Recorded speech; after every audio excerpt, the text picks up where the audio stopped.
Lungs infection అండి. కాబట్టి ఈ ఊపిరితిత్తుల సమస్య అనేది ఏ విధంగా వస్తుందంటే, రోడ్డు పొంటి మనం పోతుంటాం, అటు ఇటు పోతుంటాం. పోయినప్పుడు దుబ్బ అనేది బండ్లకు లేచి మన నాసిక రంధ్రాల ద్వారా లోపలికి అనేది పోతుందండి. పోయినప్పుడు లంగ్స్లో మొత్తం పేరుకొని పోయి తెవడ అనేది గడ్డ కడుతుంది. మొత్తం తెవడ మాదిరిగా గడ్డ కడుతుంది. గడ్డ కట్టినప్పుడు మనకు శ్వాస తీసుకోవడం బాగా ఇబ్బంది అవుతుంది. ఇబ్బంది అయినప్పుడు డాక్టర్ల దగ్గరికి పోతే నీకు లంగ్స్ ఇన్ఫెక్షన్ అయింది అని ఇన్హేలర్ రాస్తారు. ఇన్హేలర్ రాస్తే ఇట్లా కొట్టుకోవడం జరుగుతుంది. కొట్టుకుంటే అప్పుడు శ్వాస అనేది క్లియర్ అవుతుంది.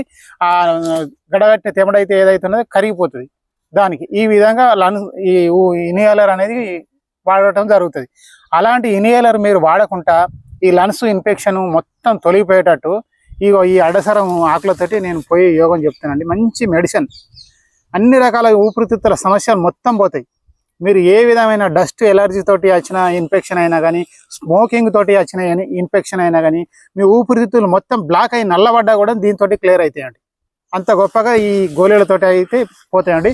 ఇప్పుడు గోళీలు ఏ విధంగా తయారు చేసుకుని చెప్తానండి. చూడండి, ఇది బాగా దంచాలండి. దంచి పసరు తీయాలి. ఈ విధంగా పసరు అనేది తీసుకోవాలి.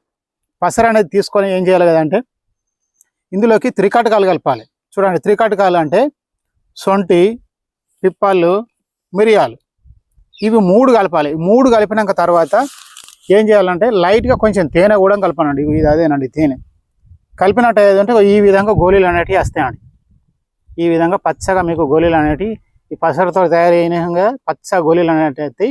ఇవి పొద్దున ఎక్కువ ఊపిరితిత్తుల సమస్య ఉన్నోళ్ళు, స్మోకింగ్ తాగి మొత్తం బ్లాక్ అయిన ఊపిరితిత్తులు అన్న వాళ్ళు 2 వేసుకోవాలి.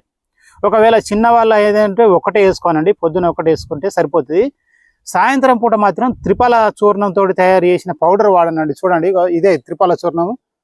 ఇది 2 గ్రాములు వాడితే సరిపోతుంది. 2 గ్రాములు గోరువెచ్చని నీళ్ళల్లో తాగినట్టు ఏదంటే ఊపిరితిత్తుల సమస్య, ఎన్ని రకాల సమస్యలు ఉన్నా కానీ ఊపిరితిత్తుల సమస్య మొత్తం పోయి మీ శ్వాస అనేది క్లియర్గా వస్తుంది. మీరు ఎటు తిరిగినా కూడా మీకు శ్వాస ఇబ్బంది అనేది కలగదు. చల్లగాలిలో తిరిగినా కూడా మీ శ్వాస అనేది పర్ఫెక్ట్గా ఆడుతుంది.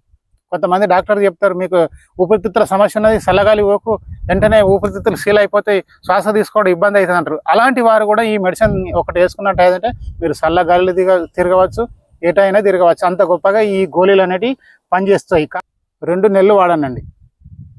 కొంచెం తక్కువ ఉన్నది ఊపిరితిత్తుల సమస్య అన్న వాళ్ళు 1 నెల వాడితే సరిపోతుందండి. ఇన్హేలర్ కొట్టుకునే వాళ్ళు మాత్రం కంపల్సరీ 2 నెలలు వాడుకోనండి. 2 నెలలు వాడుకుంటేనే మీకు ఊపిరితిత్తుల ఇన్ఫెక్షన్ మొత్తం పోయి ఇన్హేలర్ పక్కకు పెడతారు. మీరు కూడా మామూలుగా మాలాగానే తిరగగలుగుతారు, మాలాగానే అన్నీ చేసుకోగలుగుతారు. ఇవి వాడిన రోజులు మాత్రం పులుపు వస్తువులు, చికెన్, మటన్ తినకండి.